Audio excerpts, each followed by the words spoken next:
Well, hello, fellow constitutionalists, and welcome to the Dan Clements Show, a Christian political talk show. I'm your host, Dan Clements, your constitutional warrior fighting for your right just to be American. It is January 27th in the year of our Lord 2021.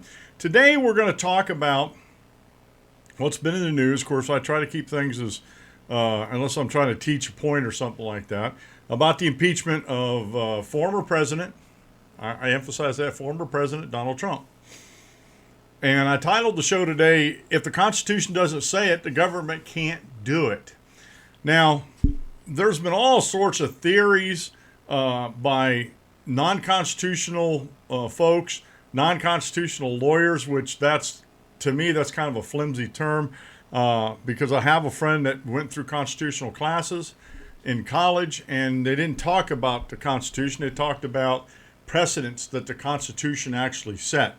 So it's, to me, I use that term loosely when I talk about constitutional experts. I am not one. I didn't stay in a Holiday Inn Express last night either. However, I have pretty good reading comprehension skills. I've read the Constitution many, many times. I'm in the process of sitting down and reading it again and doing a little bit further study on a few things with the help of the Federalist Papers plus the the transcripts from the convention, from the Constitutional Convention that created our great republic. There's people on both sides of the fence saying that you can impeach President Trump, and which he's already been impeached, but they're saying he can be tried even after he leaves office, because if that weren't the case, then anybody could just resign before trial, or even impeachment starts, or even after the impeachment starts, before they come to a conclusion, as Richard Nixon did. They had already started an impeachment inquiry in the House of Representatives when he resigned, and so he was no longer in office. So to me, that made that a moot point, because the impeachment process is very specific, as laid out in Article 2, Section 4 of the Constitution. We'll get to that in a minute. Some of them talk about the, let's see, I just want to get back over here to this, the 1876 impeachment of William Belknap. He was the war secretary in the administration of Ulysses S. Grant. And I'll read this short article here. It's a very, very short article about the whole incident there. And they look back, oh, well, this is precedent. And again, I make the argument that if it's unconstitutional to begin with, it cannot be a precedent. Okay?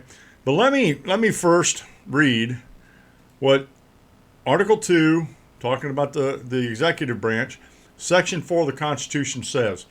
The President, Vice President, and all civil officers of the United States shall be removed from office on impeachment for and conviction of treason, bribery, or other high crimes and misdemeanors. That's what it says. The Constitution says no more about it. That's what it says. The President, Vice President, all civil officers of the United States shall be removed from office on impeachment for and conviction of treason, bribery, or other high crimes and misdemeanors. And the thing I want you to focus in on, removed from office. Now, I know a lot of people out there are mad at the big bad orange man. I understand that. I understand how Trump derangement syndrome has actually taken over a vast majority of the population of the United States.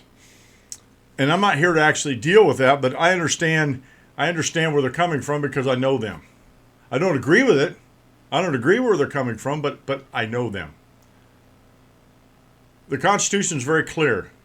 If you go back and look in the Federalist Papers, if you go back and look at the minutes from the Constitutional Convention that created the United States Constitution, they say nothing about after someone is removed, either President, Vice President, or civil officer of the United States, if they're no longer in office, can they still be pursued or tried? It says nothing about that. So anybody that says that he can be tried are doing a couple things. One, they're reading into the Constitution something that's not there. And two, their wishful thinking. This is what their wishes are. This is what they think it should be or how things should go. Now, they may be totally right. Some of them I've read had good arguments. But the Constitution doesn't say that. And if they want the Constitution to say that, then they need to get off their lazy duffs and submit an amendment to the Constitution to correct that language in there, saying that we can pursue a former president, vice president, or former civil officer of the United States into the private sector to try them for impeachment. You know, the House brings forth the articles of impeachment, delivers them to the Senate, and the Senate has a trial, and they either convict them or quit them. Okay? So if they wanted to read any more than that, they need to amend the Constitution. But as the Constitution stands, and this is what we live under as far as the limits on the federal government, this is the only things they're allowed to do, and I grant you, they do far more than what the Constitution says, and that's something we'll deal with on an actual podcast, not on a video, because it's going to take too long for a video. Let me get over to the Belknap, and let me enlarge this just a little bit here, and let me see here, display 2. Okay,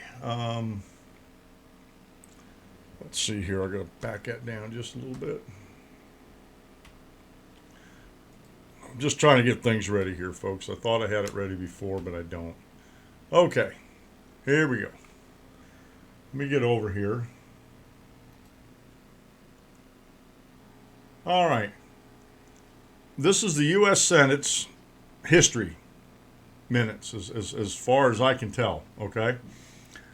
An impeachment trial, and I have the link to this below the video, an impeachment trial for a Secretary of War occupied much of the Senate's time during May of 1876. At issue was the behavior of William Belknap, War Secretary in the administration of President Ulysses Grant, a former Iowa State legislator and Civil War general. Belknap had held the cabinet post for nearly 8 years. In the rollicking era that Mark Twain dubbed the Gilded Age, Belknap was famous for his extravagant Washington parties and his elegantly attired first and second wives. Many question how he managed such grand lifestyle on an $8,000 government salary. By early 1876, answers began to surface. A House of Representatives committee uncovered evidence supporting a pattern of corruption, blatant even by the standards of the scandal-tarnished Grant administration. The trail of evidence extended back to 1870. In that year, Belknap's luxury-loving first wife assisted a wheeler-dealer named Caleb Marsh by getting her husband to select one of Marsh's associates to operate the lucrative military trading post at Fort Sill in Indian Territory. Marsh's promise of generous kickbacks prompted Secretary Belknap to make the appointment. Over the next 5 years, the associate funneled thousands of dollars to Marsh, who provided Belknap regular quarterly payments totaling over $20,000. On March 2nd, 1876, just minutes before the House of Representatives was scheduled to vote on articles of impeachment, Belknap raced to the White House, handed Grant his resignation, and burst into tears. This failed to stop the House. Later that day, members voted unanimously to send the Senate 5 articles of impeachment, charging Belknap with criminally disregarding his duty as Secretary of War and baselessly prostituting his high office to his lust for private gain. The Senate convened its trial in early April, but with Belknap present, after agreeing that it retained impeachment jurisdiction over former government officials. During May, the Senate heard more than 40 witnesses as House managers argued that Belknap should not be allowed to escape from justice simply by resigning from office. On August 1st, 1876, the Senate rendered a majority vote against Belknap on all 5 articles. As each vote fell short of the necessary 2/3, however, he won acquittal. Belknap was not prosecuted further, and he died in 1890. Now, again, I want to go back over to what the Constitution actually says. Okay, and this is important, folks. This is really, really important. Article 2, Section 4 of the U.S. Constitution: the President the vice president and all civil officers of the United States shall be removed from office on impeachment for and conviction of treason, bribery, or other high crimes and misdemeanors. What happened to Belknap was totally unconstitutional.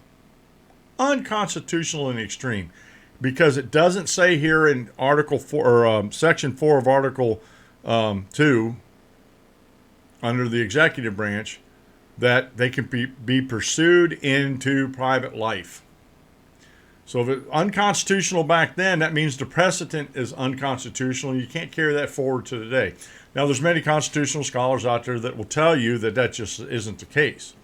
That just because you resign doesn't mean that that can't follow you into private life.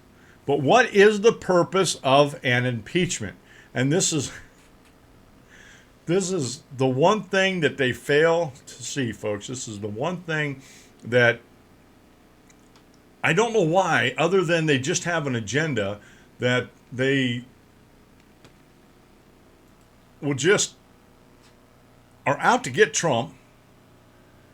And even in Nixon's case, they didn't pursue him into his retirement. They didn't do it. And people say, well, Gerald Ford, he pardoned Nixon. Therefore, he was actually guilty of what was going on. That's not what a pardon does, and I don't want to get into that, but too many people nowadays think the same thing, that if a president pardons somebody, that they were guilty of it. No, pardoning somebody means you can't prosecute them any further at all, whether they did it or not. You can't prosecute them any further, okay? And you can argue whether President Ford was right in doing so or not, but again, we're talking about the Constitution, what the Constitution actually says. So the precedent with Belknap is wrong. All these constitutional professors are just bloviating. They're just talking to hear themselves talk because they don't have a constitutional leg to stand on. Senator Rand Paul last night in the Senate chamber was absolutely right when he challenged this trial on the basis of the Constitution.